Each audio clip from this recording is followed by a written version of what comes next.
New year my every all friends and welcome my channel. এই দেখো intro নেওয়ার সময় ভাই এরকম ব্যাঘাত ঘটিয়ে দিল। ওর আর কোনো কাজ নেই, তো আমি আয়নার সামনে দাঁড়িয়ে একটু পোস্ট মারছিলাম আর কি। এটা হচ্ছে আমার ফার্স্ট নিউ ইয়ারের আর কি আউটফিট। তো আজকে ছিল মায়ের বার্থডে। বছরের প্রথম দিনই শুরুটাই যদি মায়ের বার্থডে কেক কাটিং দিয়ে হয় তাহলে তো পুরো বছরটা ভালো হতেই হবে। এখানে ভাই বোন সবাই ওয়েট করছে, মা লজ্জা পেতে পেতে চলে এসছে। আর এই যে আমি কিচ্ছু সাজিনি, বিশ্বাস করো, জাস্ট লিপস্টিকটা পরেছি আর ড্রেসটাই, কারণ আমার সাজার মুড একটুও ছিল না, কারণ শরীরটা একটু খারাপ ছিল। আর এই যে মায়ের বার্থডে মা আসতে এতটা লজ্জা পাচ্ছিল, মা ওই ঘরে বসেছিল। তো আমরা বলে টলে নিয়ে এসে এই ছোজাটাকে দেখো কেক খাবে বলে ওয়েট করছে। মাকে তো বলে টলে নিয়ে আসলাম, তারপর বাবাও লজ্জা পাচ্ছিল। দেন মায়ের এই যে বার্থডে সেলিব্রেশন হচ্ছিল, ছোট্ট করে একটা মোমেন্ট। তো এখানে মা কেক কাটছিল। আর হ্যাপি বার্থডে মা, সবসময় তুমি সুস্থ থাকো, ভালো থাকো, তোমাকে আর কি বলবো, কিছু বলার নেই। তুমি সুস্থ থাকলেই আমরা সবাই সুস্থ থাকবো। আর বছরের শুরুর দিনটা এত সুন্দর করে শুরু হয়েছিল, তার জন্য আমি খুবই হ্যাপি।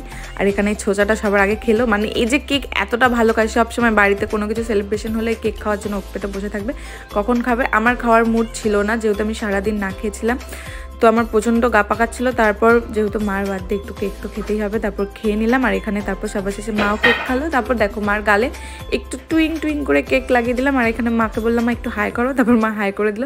দেন আমি বেরিয়ে পড়েছি আমার নিউ ইয়ার সেলিব্রেট করতে। বিশ্বাস করো কোনো প্ল্যানিং ছিল না, হঠাৎ বেরিয়েই ফুচকা দেখে আমার জিভে জল চলে এসেছে, খালি পেট।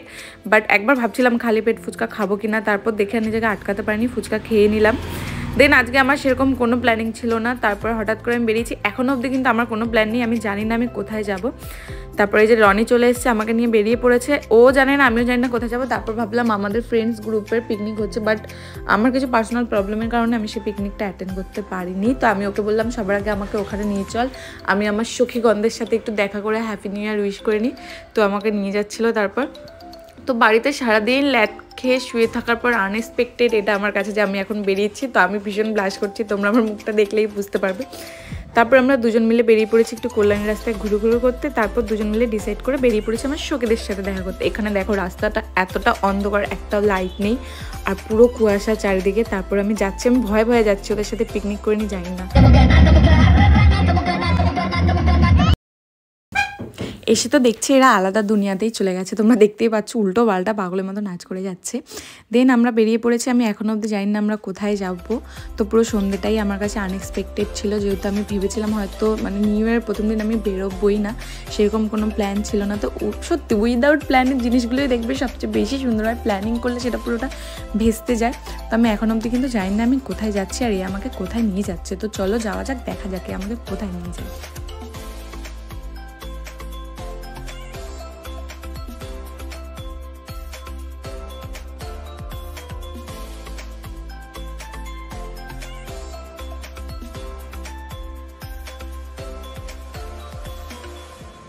তারপর দেখলাম আমাকে নিয়ে এসেছে দ্য বেঙ্গল ধাবায়, যেটা আমাদের আই থিঙ্ক এটা হালিশহর হাইওয়ের উপরে, আমি ঠিক লোকেশনটা বলতে পারবো না।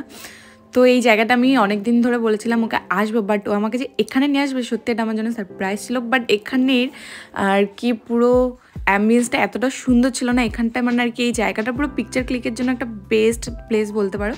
তো আমি একে বলছিলাম যে আমি বোঝাচ্ছিলাম কী করে আমাকে পিক তুলে দিবি কোথা থেকে। তো আমি বুঝিয়ে অলরেডি পাগল করে ফেলেছি, আর এখানে মনে হয় আমি 100খানা পিক তুলে ফেলেছি। তারপর বললাম ঠিক আছে অনেকগুলো পিক তুলে নিয়েছি, এবার আমাকে একটা জাস্ট ভিডিও করে দে।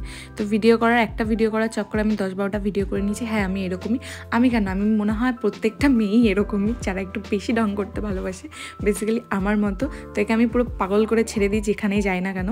তো তারপরে আমাকে বললো ওপরে নিয়ে যাবে, ওপরে তো ওপরে এন্ট্রির জন্য ফার্স্টে আমরা এখান থেকে টিকিট কেটে নিলাম, আর হাতে একটা স্ট্যাম্প দিয়ে দিল, যাতে আমরা আর কি যখন তখন বেরিয়ে আবার ওপরে যেতে পারি। এটা হচ্ছে আমাদের এন্ট্রির একটা প্রুফ।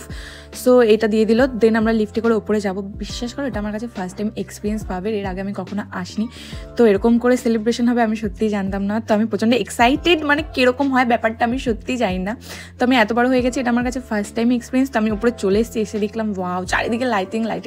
তারপর আমি কিছুক্ষণ এখানে বসেছিলাম, আমার একটু আনকমফোর্টেবল লাগছিল যেহেতু আমি ফার্স্ট টাইম এসেছি এখানে। আর এখানে দেখো এ তো আলাদা মস্তিতেই আছে। তো চলো এবার আর ভয়েস ওভার দেবো না, তোমরা অরিজিনাল সাউন্ডটাই এনজয় করো।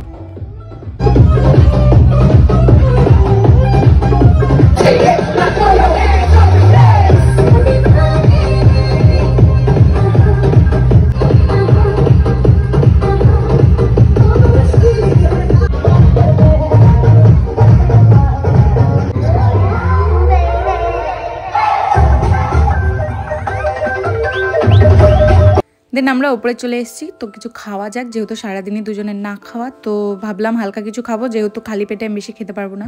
তো এগে দেখো, এ তো ঘপাঘপ খেয়ে নিল, বাট আমি খেতে পাচ্ছিলাম না। আমি আবার খালি পেটে মানে হুট করে কিছু খেতে পারি না সারাদিন না খাওয়ার পর। তো ওপর থেকে ভিউটা জাস্ট অসাম লাগছিলো, মানে আমি দারুণ এনজয় করেছি এখান থেকে ভিউটা, তোমরা দেখো। আর আমি একে বলছিলাম একটু তাকা ক্যামেরার দিকে, তো থোবরাটা একটু দেখা বদনখানা। আর এখান থেকে হালকা হাওয়া আসছিল, জাস্ট ওয়াও, তোমরা একটু দেখে নাও।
তো চলো, আজকের মধ্যে অনেক এনজয় হয়ে গেছে। তো নিউ ইয়ারটা তো আমার ভীষণ সুন্দর কেটেছে, আমি ভাবিনি এতটা সুন্দর কাটবে, আজকে সন্ধ্যাটা আনএক্সপেক্টেড।